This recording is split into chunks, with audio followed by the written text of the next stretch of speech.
శ్రీకృష్ణాయ నమః. చైతన్య మహాభారతము మొదటి పర్వము, ఆది పర్వము, ఇంద్రప్రస్థం.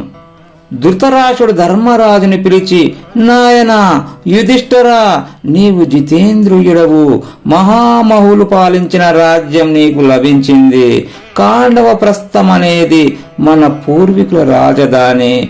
పురూరవుడు, నహుషుడు, యాతి మొదలైన ప్రభులందరూ అక్కడే ఉండేవారు. మధ్యలో దాని వైభవం తగ్గింది. దానిని నువ్వు పునర్నిర్మాణం గావించి మళ్ళీ మన పూర్వీకుల వైభవాన్ని ఆవిష్కరిస్తావనే విశ్వాసం నాకుంది. నువ్వు నేడే కాండవ ప్రస్థం వెళ్ళి అక్కడ సుఖంగా జీవించు. నీతోనే ఉంటామనే ప్రజల్ని వెంట తీసుకొని పో. భాగ్యానికి కొరతలేని ఆ నగరంలో నీవు అస్తమించని బాణుడవై శోభించు అన్నాడు ధృతరాష్ట్రుడు. కాండవ ప్రస్థానికి చేరారు పాండవులు. అది కీకారణ్యంలా ఉంది. అక్కడ ఒక సుందరమైన నగరాన్ని నిర్మించాలని సంకల్పించారు. శ్రీకృష్ణుడి సారథ్యం ఉండనే ఉంది. శ్రీకృష్ణుడు ఇంద్రుని స్మరించాడు. ఇంద్రుడు శ్రీకృష్ణుని మనోరథాన్ని నెరవేర్చాలని సంకల్పించి విశ్వకర్మను పిలిచి అక్కడ ఒక అందమైన పట్టణాన్ని నిర్మించమని చెప్పాడు. విశ్వకర్మ శ్రీకృష్ణు ఆజ్ఞను పొంది భూమి పూజ చేశాడు. అది కూడా వ్యాస మహర్షి అమృతాస్తాల మీదుగా జరిగింది.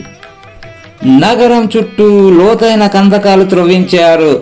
చంద్రాకారంలో, నిర్జల మేఘాకారంలో ప్రాకారాలు నిర్మించారు. వాటికి పెద్ద పెద్ద ద్వారాలు ఉంచారు. అవి రెక్కలు విప్పిన గరుత్మంతునిలా కనిపిస్తున్నాయి. ఎత్తైన గోపురాలతో నగర ద్వారాలు నిర్మించారు. అస్త్రశస్త్రాలు ఉంచేందుకు ప్రత్యేకంగా శస్త్రాగారాలు నిర్మించారు. శస్త్రాభ్యాసానికి కూడా అక్కడే సదుపాయాలు కల్పించారు.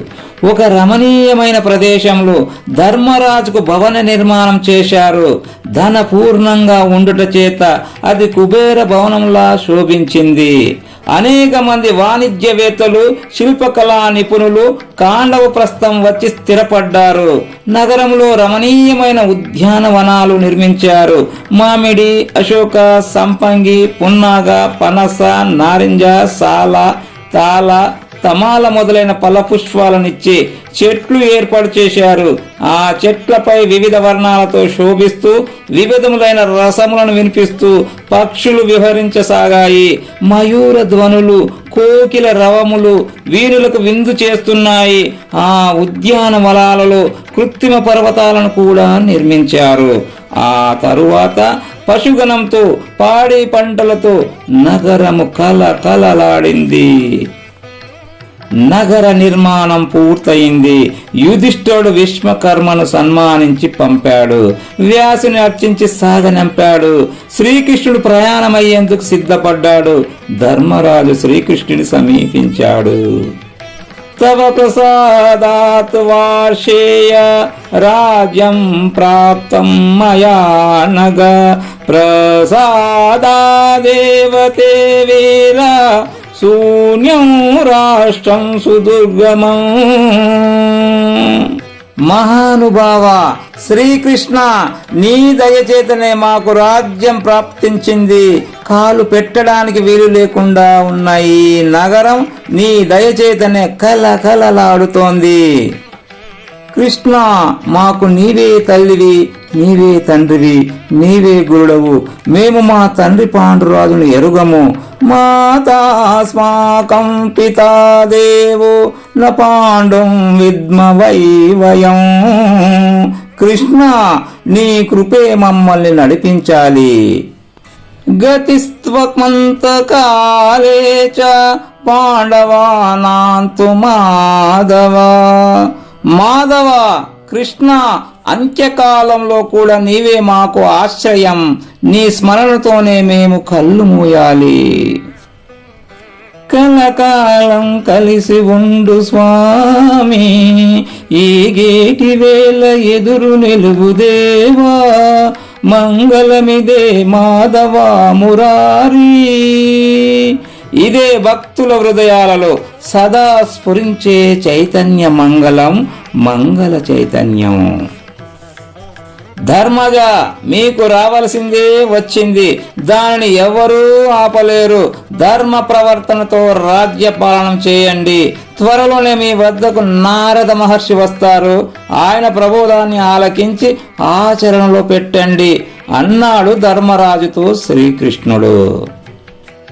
శ్రీకృష్ణుడు కుంతీదేవిని సమీపించాడు. అత్తమ్మ, సెలవు, నేను వెళ్ళొస్తాను అన్నాడు. కృష్ణ, నేను అనుభవించిన కష్టాలు ఎవ్వరూ అనుభవించి ఉండరు. నీ వల్లనే వాటిని భరించగలిగాను, దాటగలిగాను. త్వయా నాతేన గోవింద దుఃఖం తీర్ణం మహత్తరం త్వం విహీనా తత్వనాదానాం దరిద్రానాం విశేషతః సర్వదుఃఖాని శామంతి తవ సందర్శనాన్ మమ స్మరైస్వైవాన్ మహాప్రాజ్ఞతేన జీవంతి పాండవాః. గోవింద, అనాథులకు నీవే నాథుడవు. ముఖ్యంగా దీనులకు, దుఃఖితులకు నాథుడవు. నీ దర్శనంతో మా దుఃఖాలన్నీ తొలగిపోయాయి. కృష్ణ, పాండవులను జ్ఞాపకం ఉంచుకో. నీ మనసులో ఉండుట చేతనే వారు జీవిస్తున్నారు అన్నది కుంతీదేవి. బలరాముడితో కూడి పరివార సమేతుడై శ్రీకృష్ణుడు ఇంద్రప్రస్థం విడిచి ద్వారకా నగరానికి బయలుదేరాడు.